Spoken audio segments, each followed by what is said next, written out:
बिस्मिल्लाहिर्रहमानिर्रहीम। आज हम जिस सूरत के तर्जुमे तफसीर के बारे में जानेंगे वो सूरत तहरीम है। इसमें 12 आयत हैं और ये सूरत मदीना है और इसमें कुल 2 रुकू हैं। तर्जुमा है, ए गैब बताने वाले नबी, तुम अपने ऊपर क्यों हराम किए लेते हो वो चीज जो अल्लाह ने तुम्हारे लिए हलाल की, अपनी बीवियों की मर्जी चाहते हो और अल्लाह बख्शने वाला मेहरबान है। बेशक अल्लाह ने तुम्हारे लिए तुम्हारी कस्मों का उतार मुकर्रर फरमा दिया और अल्लाह तुम्हारा मौला है और अल्लाह आलिम और हिकमत वाला है। और जब तुमने अपनी बीबी से एक राज की बात फरमाई, फिर जब वो उसका जिक्र कर बैठी, अल्लाह ने उसे नबी पर जाहिर कर दिया तो नबी ने उसे कुछ बताया और कुछ से चश्म पोशी फरमाई। और जब नबी सल्लल्लाहु अलैहि वसल्लम ने उसे उसकी खबर दी, बोली, हुजूर को किसने बताया? फरमाया, मुझे इल्म वाले खबरदार ने बताया। नबी की दोनों बीवियों, अगर अल्लाह की तरफ तुम रजू करो तो जरूर तुम्हारे दिल राह से कुछ हट गए हैं और अगर उन पर जोर बांधो तो बेशक अल्लाह उनका मददगार है। और जिब्रील अलैहिस्सलाम और नेक ईमान वाले और इसके बाद फरिश्ते मदद पर हैं। तफसीर ये है कि हज़रत बीबी आयशा सिद्दीक़ा रज़ी अल्लाह तआला अन्हा फरमाती हैं, हुज़ूर अकरम सल्लल्लाहु अलैहि वसल्लम उम्मुल मोमिनीन हज़रत ज़ैनब बिन्ते हजश रज़ी अल्लाह अन्हा के यहाँ शहद नोश फरमाते थे। ये उनका मामूल था और कुछ वहाँ तशरीफ फरमा रहते यानी ठहरते थे। तो मैंने हज़रत हफ्सा रज़ी अल्लाह तआला अन्हा से बहा मशवरा किया कि हम में से जिसके बाद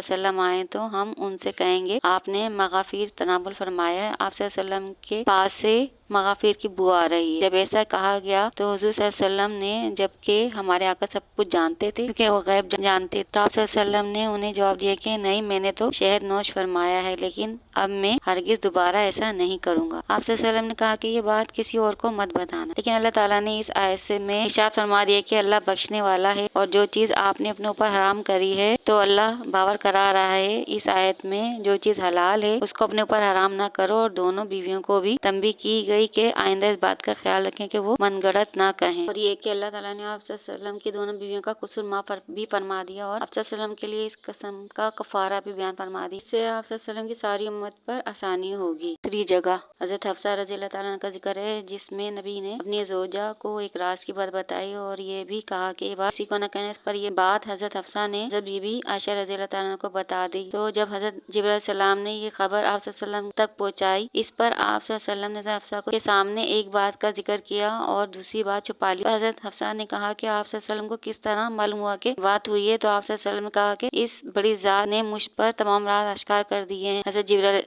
जिब्रील अमीन के जरिए। ये शान करीमी थी कि एक बात जाहिर की गई और दूसरी बात से चश्म पोशी फरमाई गई। और आयत में हजरत बीबी आयशा सिद्दीका और हजरत बीबी हफ्सा रज़ी अल्लाह तआला अन्हा से मुखातिब करके शायद फरमाया गया है कि ये नबी की बीवियों, अल्लाह ताला की तरफ रजू करना तुम पर लाजिम है क्योंकि तुम्हारे दिल हक से हट गए हैं। तुम्हें हजरत मारिया रज़ी अल्लाह तआला अन्हा को नबी अकरम सल्लल्लाहु अलैहि वसल्लम के हराम करने की बात पसंद आई जो कि आप पर भारी है और तुम एक दूसरे के मुकाबले में एक दूसरे की मदद करो और बाहम मिलकर ऐसा तरीका इख्तियार करो जो नबी पर को नागवार हो। सुन लो तो अल्लाह ताला उनका मददगार है और उनकी मदद के लिए हजरत जिब्रील अमीन और इनके बाद नेक फरिश्ते भी उनकी मदद के लिए हैं। बाकी की तफसीर और तर्जुमा अगली वीडियो के लिए रख छोड़ा है, लिहाजा अब मैं आपसे चाहूंगी, अल्लाह निगहबान।